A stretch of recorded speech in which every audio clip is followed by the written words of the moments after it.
রাসূল আকরাম সাল্লাল্লাহু আলাইহি ওয়াসাল্লাম বলেন, তোমাদের মধ্যে আর আমার মধ্যে উপমা হলো ওই ব্যক্তির ন্যায় যে আগুন প্রজ্বলিত করলো, আগুন জ্বালাইলো। আগুন জ্বালানোর পরে চতুর্দিক দিয়ে পোকামাকড় এসে হাজির। চতুর্দিক দিয়ে পোকামাকড় লাফায়া লাফায়া আগুনের মধ্যে পড়ে আর মরে। লোকটা যতই সরায়া দেওয়ার চেষ্টা করে পোকগুলা সরে না, বরং প্রতিযোগিতা দিয়ে আগুনের মধ্যে আইসা পড়ে, পুড়ে আর মরে।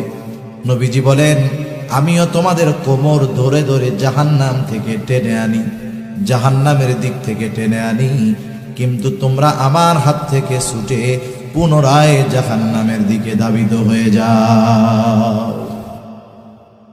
শুধু তাই না, রাসূলুল্লাহ সাল্লাল্লাহু আলাইহি ওয়াসাল্লামের উম্মতের প্রতি কত দরদ। উম্মতের দ্বারা আঘাতপ্রাপ্ত হওয়ার পরেও নবীজি উম্মত